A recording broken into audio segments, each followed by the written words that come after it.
लोकसभा चुनाव 2024 की तैयारियां हो गई हैं और अगर उत्तर प्रदेश की बात करें तो यहां पर सपा और कांग्रेस के बीच में गठबंधन भी हो गया।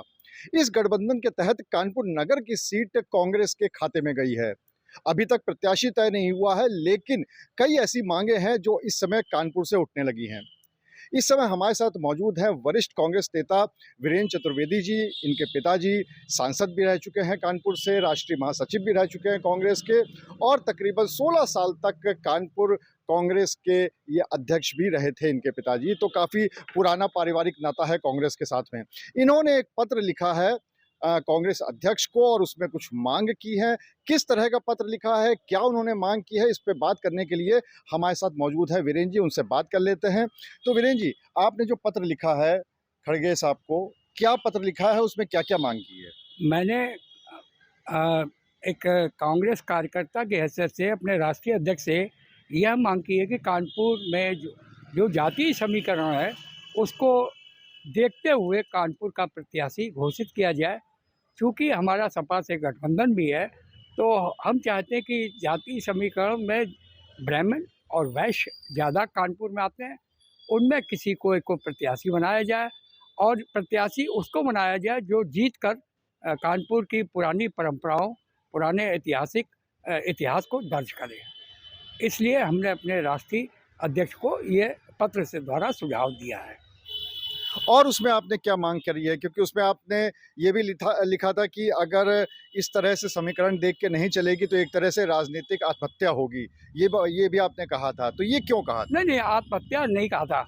ये हम राजनीतिक आत्महत्या होगी। हाँ, हाँ, मैंने सिर्फ अपना सुझाव दिया अपने हाईकमान राष्ट्रीय अध्यक्ष जी को।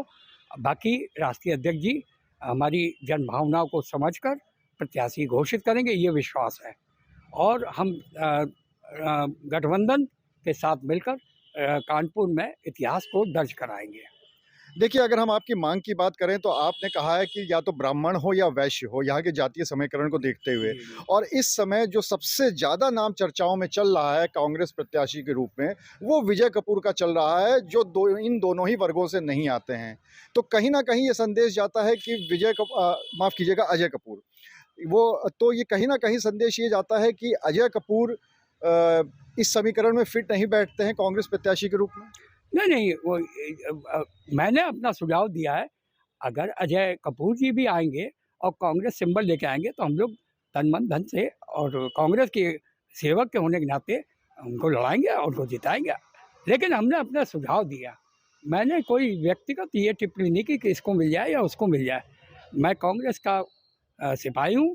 जिसको कांग्रेस अपना सिंबल देगा उसको हम लोग जिताएँगे और जिताकर लोकसभा पहुँचाएँगे। जब गठबंधन नहीं हुआ था तब भी ये बात चल रही थी समाजवादी पार्टी की तरफ से कि या तो उनका प्रत्याशी ब्राह्मण हो या वैश्य हो, जैसा कि अभी आपने मांग करी है। कांग्रेस की तरफ से ये मांग पहली बार आई है, समाजवादी पार्टी ने भी ये करी थी। अब तो दोनों के बीच में गठबंधन हो गया है, लेकिन कहीं ना कहीं दोनों ही कार्यकर्ताओं के बीच में एक अंदर से असंतुष्ट हैं कि इतने साल तक मेहनत करी, 5 साल तक मेहनत करी, अब दूसरे को लड़ाना पड़ेगा। नहीं, ऐसा कुछ नहीं है। एक्चुअली कांग्रेस मैं मेरे जैसे कई कार्यकर्ता अपने सुझाव को रखते हैं। मानना न मानना हाईकमान का काम है और हाईकमान जो निर्देश देगी वो हम लोग मानने करेंगे। हमारा सुझाव है। हमारा हमने अपने कांग्रेस हाईकमान को एक सुझाव दिया है। अब मानती है बहुत अच्छा, नहीं मानती है बहुत अच्छा। वो हमसे ज़्यादा समझदार है। जिसको भी प्रत्याशी बनाएंगे उसको हम लोग गठबंधन मिला के लड़ाएंगे और जिताएंगे। हम लोग सब लोग मिलके लड़ाएंगे।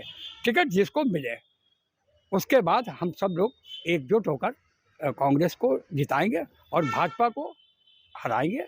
और कानपुर एक दिशा निर्देश भी देगा कि मतलब पूरे देश में कि कानपुर का इतिहास भी रहा है कि कानपुर ने जब जब आवाज़ उठाई है तो अब तक देश में परिवर्तन आया है। लगातार 2 बार के लोकसभा चुनाव हुए हैं जो कि सीट बीजेपी के पास गई है। अगर उन्हीं के हम वोट बैंक की उन वोटों की बात कर लें तो उसी में अगर कांग्रेस और समाजवादी पार्टी को जोड़ भी दिया जाए तो भी भाजपा के वोट बहुत ज़्यादा ऊपर जा रहे हैं। तो कहाँ लगता है कि गठबंधन का फ़ायदा मिलेगा कानपुर में? नहीं, श्योर ज़रूर मिलेगा। देखिए होता क्या है कि एंटी कंप्रेसिव भी काम आती। 10 साल का एंटी है।